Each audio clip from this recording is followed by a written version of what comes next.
Item 7, approval of minutes, 7.1. Resolution approving ratifying bills, authorized budget transfers, and accepting monthly financial report. I seek a motion for that. So moved. Second. Comments or questions? Yeah, I just have a comment. I'm seeing more and more transfers and money being spent on consultants. And I'm starting to get concerned. I see just in this, on these budget transfers, I think we've got about $90,000 of budget transfers we're making to pay consultants. At a time when we're looking at raising tuition and tightening our belts, I think we need to take a much stronger look at the money that we're paying consultants. Yes, we're reducing our head count, but then we're turning around again and hiring consultants. So I would encourage us to take a much stronger look at the money that we're spending on consultants. Okay. Roll call. Mr. Condon. Aye. Dr. Kerrigan. Abstain. Ms. Kashkarian. Aye. Dr. Griffin. Aye. Ms. Holland.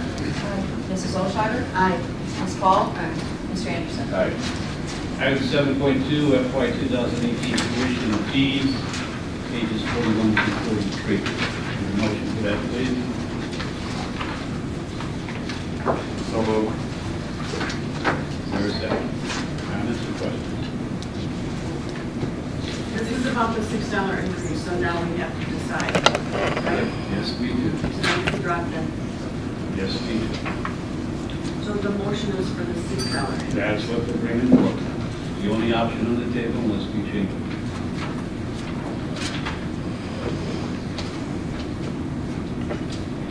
Doing a straw poll to see if we get votes for the slightly lesser amount or lesser amount. Isn't better that you brought options? We always have an option, sliding scale.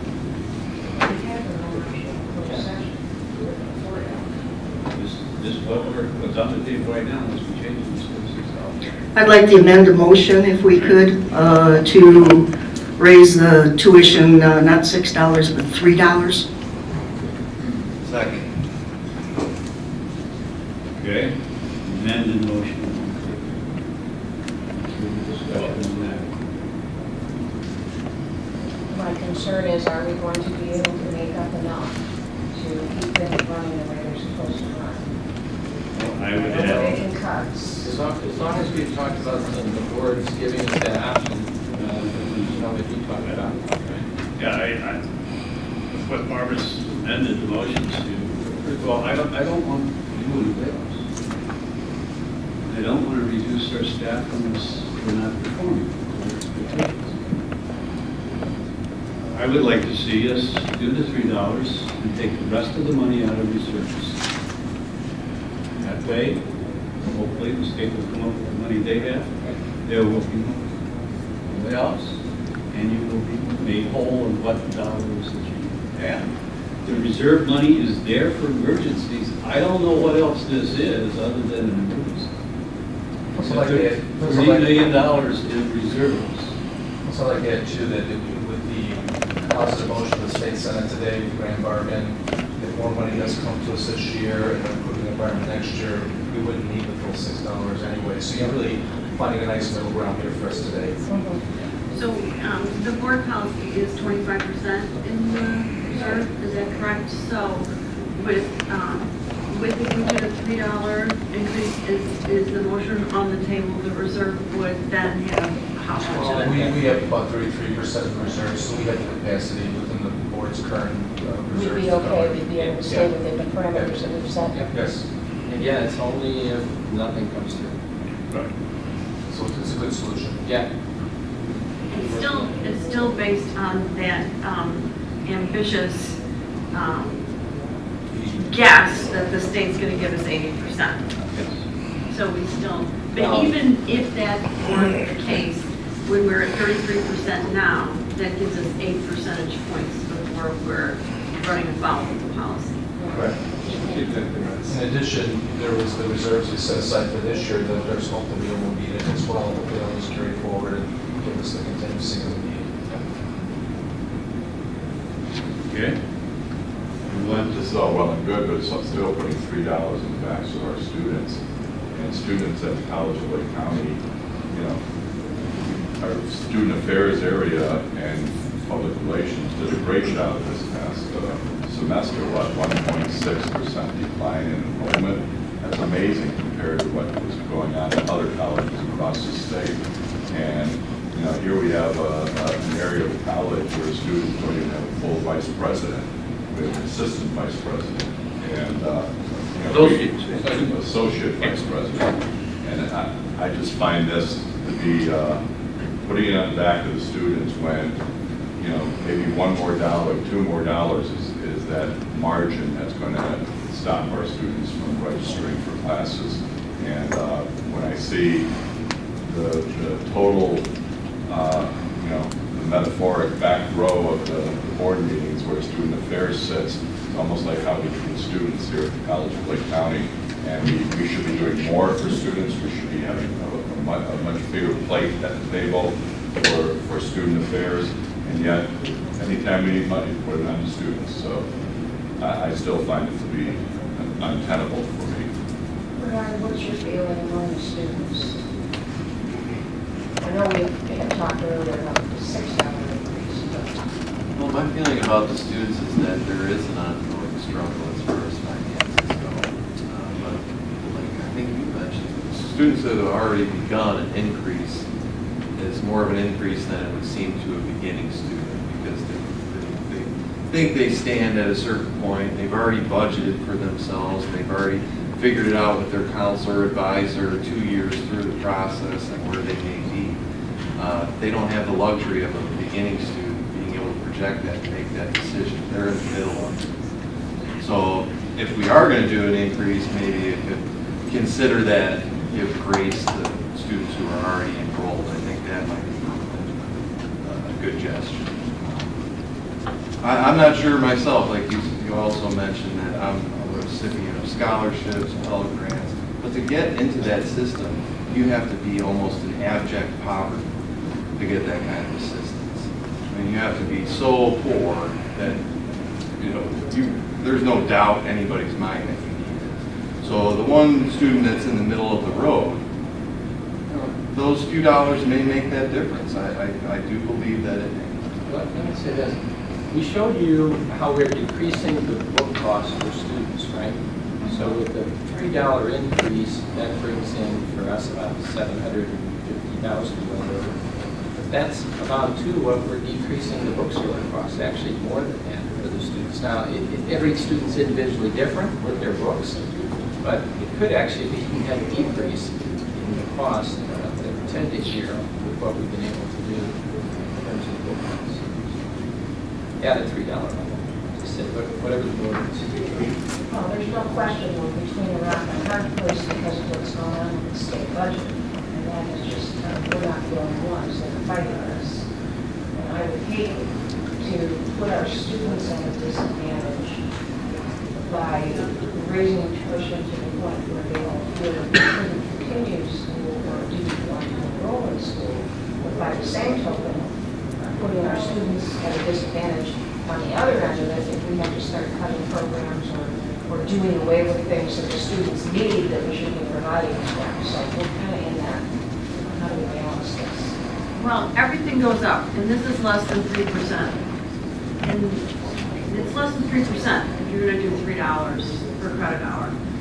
I think it sounds like a reasonable solution, because what you're gonna run into if you do nothing, if you do a zero, is you're gonna run into a year where you're gonna have to hit somebody hard.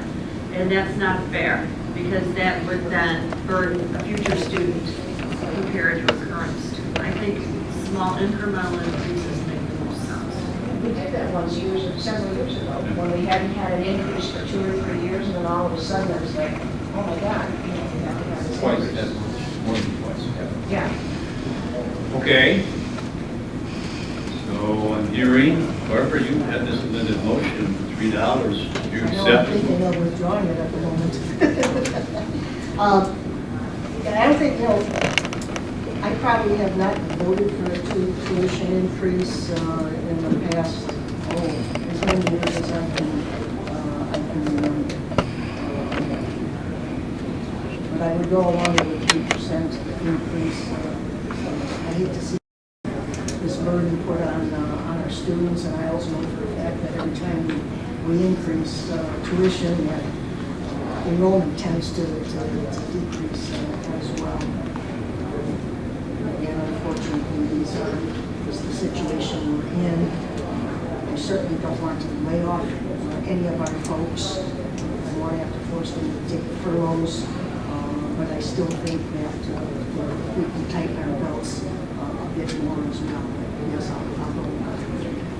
And the other part of that, taking the rest of it out of the reserve. I think that's a decision you can make down the line and give us Yeah, direction. and I think as we continue to look at efficiencies and take a look at reducing some of our expenses, I think that's a decision we can make somewhere down the line road if in fact we need to. Again, the budget may come through, and we've got a hefty carryover for this next year. So I think we'll have to make that decision. Very good. All right. So we're taking the motion off the table. Still on, amended motion. So we Amended. actually have two $3. motions on the table. There was a motion for the document as is, and then there was an amended motion for $3. So we have two motions on the table. So we need Who to made the withdraw. first motion? The first motion was made by Bernard Condenar and Trustee Ashgarian. Okay, for the $6. For the $6, but they can simply accept the $3 minimum. Correct. Is that the amended motion? That's what I'm going to ask you. Would you accept, that's what I'm trying to get. Accept the amended motion? Yes? Okay. Now the amended motion's on the table. Okay. Roll call. Mr. Condenar. Aye. Dr. Kerrigan. Aye. Ms. Kashgarian. Dr. Griffin. Aye. Ms. Holland. Aye. Mrs. Ohlschlager. Aye. Ms. Paul.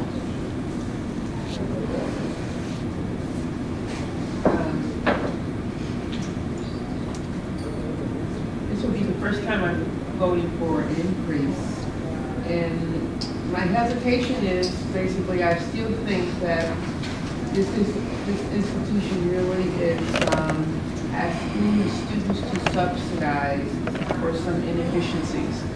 So I'm voting for a $3 increase with the hope that the plan going forward would be to scrub the numbers even more fiercely than they've been scrubbed before, and to find more efficiencies and not always go to the students and ask for tuition increases. Yes. Mr. Anderson. No. Item 7.3, FY 2008 variable tuition. A motion for that, please. So moved. Second. Any comments or questions? Yeah, I have a question because I was looking at this and nursing is $55 per credit hour, it says. That's the variable tuition, what's on top of the tuition. Okay, and it's not like fees, that's just additional tuition. Yeah. Okay, so the idea that we have, okay, these are additional tuitions for these programs. High cost. Was that a number of years ago? What was it, Rich? Maybe, Probably 4 or 5 years ago, Yeah. we added some variable tuition for the higher cost program. I remember that, and I do think this is right. I don't think somebody that's taken an English course should be paying the same as a lab course. And I didn't know if it was in fees only, but it's in the higher tuition too. Yeah, okay. Yeah, maybe that's, they can access I'm in financial agreement. aid. Thank you. Very good. Any other questions? Roll call. Mr. Condenar. Dr. Kerrigan. Aye. Ms. Kashgarian. Aye. Dr. Griffin. Aye. Ms. Holland. Aye. Mrs. Ohlschlager. Aye. Ms. Paul. Mr. Anderson. Item 7.4, 2017-18 credit course fees and FY 2018 theater facility. Motion to approve. Second. Comments or questions? So, in here are two courses where there's advanced yeast breads and cake decorating, is that correct? Correct. What happens to the breads that are made in these courses? Great question. Look into that for you. I really think some of the students take those home, they share them with their family and friends. Anybody, Prairie. and Prairie also sells them as part of the dessert. So, do we have a methodology for stuff that is made in culinary classes to be sold to students? Let's say, I know some, you just said Prairie, so that's some of it, but are we looking at other ways to take stuff that's being made by students and sold to students? I know a lot of community colleges do that, and so I thought we were progressing enough to do that also. It's certainly explored. I think in some cases, when you start packaging goods, there are other requirements for sales, so I have to investigate that. Okay, FDA stuff that comes in. Just put it on a tray and sell it to the students that come in the morning that might be a little hungover and need a good donut or something. Well, we started selling the honey in the bookstore. We can explore that, sure. I mean, seriously, other community colleges do this. Just a traditional. Yeah. Does that mean we can increase our legal reserves? I'm just, I'm just asking. I didn't mean that to be funny. I just. Can you expand on it for legal reserves? Oh, well, if someone gets sick or ill because something is not prepared well. Right. There's some requirements. If they were not That's why the health properly. department would be involved. I don't think it's that easy just to take it out of the oven and put it in our Actually, factory. our chefs, faculty are working on that, chefs actually, so they understand. Probably no, because they're have restaurant experience. They probably know, but it might be different things given to the students who made it as opposed to having it available for public sale. Yeah, that's what we. Roll call. Mr. Conrad. Aye. Dr. Kerrigan. Stay. Ms. Kashkarian. Dr. Griffin. Aye. Ms. Holland. Mrs. Oldshire. Ms. Paul. Mr. Anderson. Aye.